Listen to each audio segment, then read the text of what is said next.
En este video vamos a hablar sobre los inductores. En el video anterior hablamos sobre los capacitores. Los capacitores e inductores son dos nuevos elementos que van a tener los circuitos de primer y segundo orden. Anteriormente hablamos sobre los circuitos de corriente continua, los cuales nada más tenían dos elementos en el circuito, que son la fuente, ya sea de corriente o fuente dependiente, y la resistencia. Ahora vamos a introducir, como ya lo mencioné anteriormente, dos nuevos elementos, los inductores y los capacitores, los cuales nos generan una ecuación diferencial, ya sea de primer o segundo orden. Segundo orden cuando tenemos inductores y capacitores. Dicho esto, vamos a hablar sobre los inductores, sobre la inductancia, inductores en serie y paralelo, el ciclo de almacenamiento, la fase de decaimiento y los tipos de inductores, ya que ya que esta es la información necesaria para poder continuar con el análisis de los circuitos de primer orden. Dicho esto, empezamos con la definición de los inductores. Un inductor consta de una bobina de alambre conductor. Si se permite que pase corriente por un inductor, se descubre que la tensión en el inductor es directamente proporcional a la velocidad de cambio de la transformación de la corriente mediante la convención pasiva de signo. Entonces, habiendo definido que es un inductor, aquí tenemos cómo lucen en la vida real. Tenemos varios tipos de inductores, también tenemos varios tipos de tamaños para diferentes aplicaciones. Aquí observamos inductores que normalmente son utilizados en la electrónica. También vale la pena decir que los inductores, al igual que los capacitores, es un tema complejo. Se pueden estudiar otras cosas sobre los inductores, algunas otras aplicaciones, pero entre esas tantas aplicaciones, nada más nos vamos a centrar en sus ecuaciones de corriente, voltaje y su aplicación a los circuitos de primer y segundo orden. La inductancia. La inductancia es la propiedad por la cual un inductor presenta oposición al cambio de la corriente que fluye por él, medida en Henry o en Henry. Aquí tenemos cómo se describe un inductor. Una variable es la longitud, el área de la sección transversal, material del núcleo y el número de vueltas. El número de vueltas es una variable clave, ya que esta variable define muchas cosas sobre el inductor, como por ejemplo la corriente, el material del núcleo y el área transversal. Estas otras variables son muy importantes cuando queremos hacer otros estudios sobre el inductor. La inductancia de un inductor depende de sus dimensiones y composición física, como lo hemos mencionado anteriormente. Las fórmulas para calcular la inductancia de inductores de diferentes formas se derivan de la teoría electromagnética y pueden encontrarse en manuales estándar de ingeniería eléctrica. Entonces, aquí vemos que en la teoría electromagnética, estas variables como el material del núcleo, la forma del inductor, juegan un papel importante, donde L es la constante de proporcionalidad llamada inductancia del inductor. La unidad de la inductancia del Henry, así llamada en honor al inventor estadounidense Joseph Henry. Un Henry es igual a un volt segundo por ampere. Aquí tenemos la definición de la inductancia. Aquí N es el número de vueltas, como lo dije, el número de vueltas es muy importante. La longitud y A es el área de la sección transversal, donde mu es la permeabilidad del núcleo. Aquí tenemos a Joseph Henry, que fue un físico estadounidense que fue conocido por su trabajo acerca del electromagnetismo en electromanes y relé. También descubrió la inducción electromagnética, así como hizo estos descubrimientos. Definida la inductancia, tenemos las relaciones siguientes para corriente, voltaje y potencia para el inductor.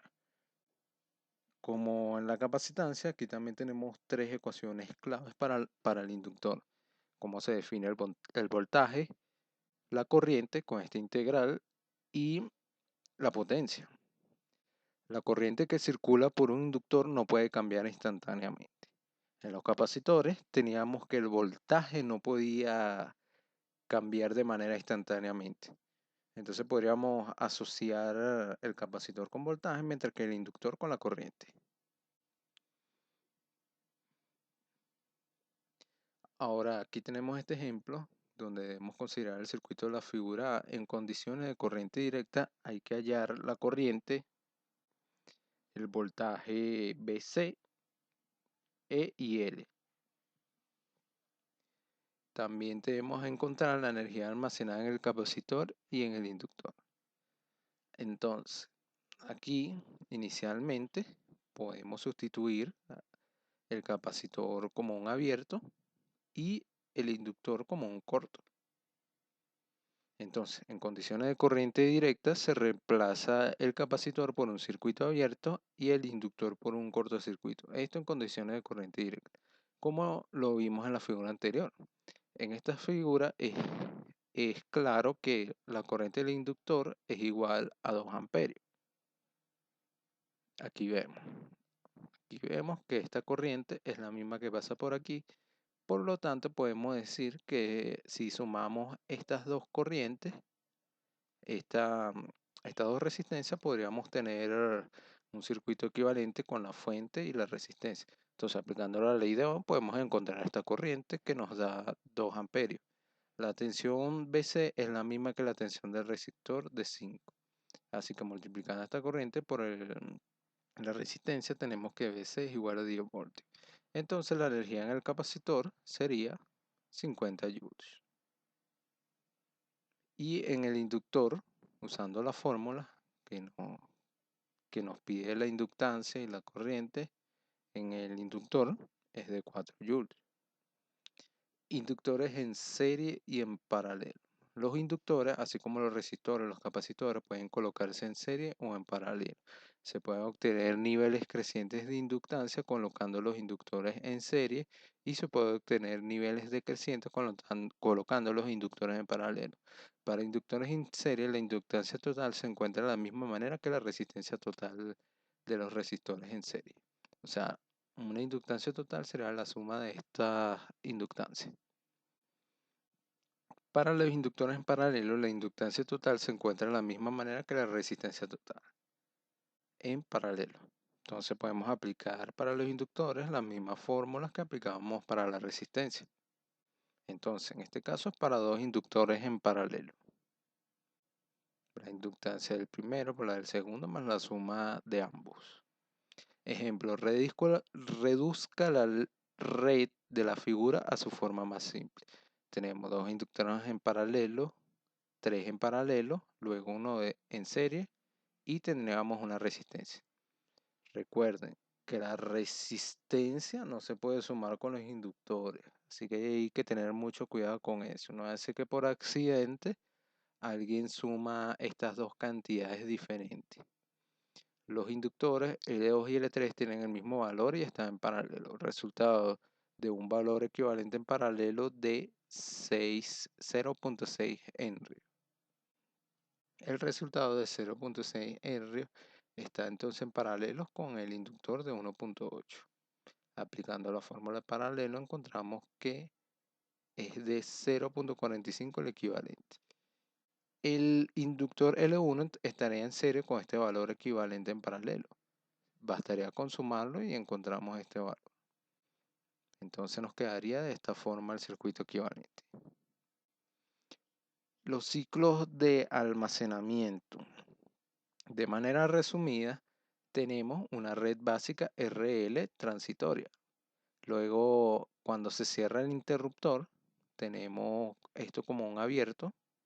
El voltaje, tenemos un voltaje de inductor, como lo vimos en el ejemplo anterior.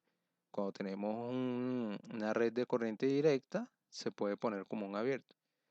Luego Después, cuando se estabiliza, aquí vemos en el gráfico, aquí cuando se cierra el interruptor, él va subiendo su corriente o aumentando su corriente hasta que llega a un estado estable. Aquí vemos que llega a este valor y se sustituye como un corto. O sea, primero en estos instantes, mientras que se estabiliza como un abierto y luego como un corto, bajo condiciones de estado estable. Entonces, trazando la forma de onda para IL durante el ciclo de almacenamiento, tenemos que la corriente durante el ciclo de almacenamiento se comporta de esta manera, exponencialmente.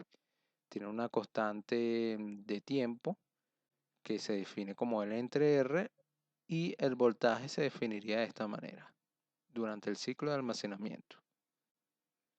Luego, en la fase de decaimiento, cuando se cierra el inductor, o sea, para el inductor, al cerrar el inductor, tenemos la red de la figura en el instante en que se abre el interruptor.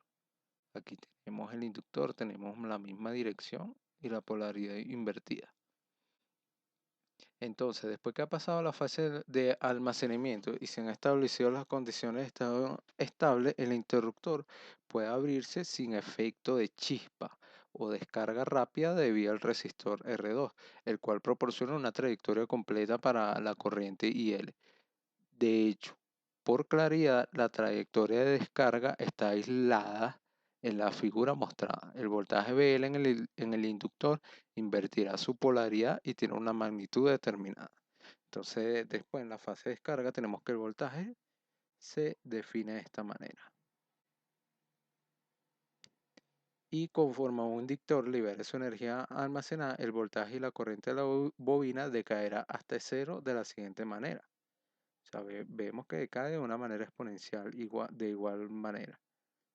Y tenemos que tener claro que la corriente no puede cambiar de manera instantánea cuando se abre o se cierra un interruptor. Ahora, hablemos de los tipos de inductores. Aquí tenemos varios tipos de inductores, diferentes formas, donde la forma influye claramente en su desempeño dependiendo de la aplicación que se vaya a dar. Aquí tenemos bobina de núcleo abierto, unos valores típicos de 3 mili a 40 mili y una aplicación que se utiliza en circuitos de filtros pasabajo. Se encuentra en una red de distribución de frecuencia. Tenemos de bobina toroidal que se utilizan como un choque de circuito de líneas de potencia en corriente alterna para filtrar transitorios y reducir interferencia. Esto se podría utilizar más que todo en electrónica de potencia. También tenemos, bueno, es claro que en electrónica de potencia es otro tipo de inductor, pero el principio es el mismo. También tenemos de bobina Harsh-Shock, valores entre 3 de 1 milihenrio, 3 micros. También tenemos de bobina de línea de retardo, choque de modo común, que se utiliza en los filtros de línea de corriente alterna, interruptores de potencia, cargas de batería y otro equipo electrónico. Tenemos también bobinas de mancha, inductores de montaje de superficie y también tenemos bobinas ajustables. También en los capacitores, al igual que las resistencias, tenemos de valores ajustables, o sea, valores variables. Así finalizó el tema de los inductores. Ya hemos definido los inductores, los capacitores. Así que ya con estas dos definiciones y y como hemos explicado cómo se comportan estos elementos, podemos proceder a su análisis en los circuitos de primer orden y segundo orden. También vale la pena destacar que lo que vamos a utilizar de estos elementos, los capacitores y los inductores, lo que más vamos a utilizar son sus fórmulas de corriente, voltaje y potencia. Con esto, sin más nada que agregar, los invito a ver el próximo video.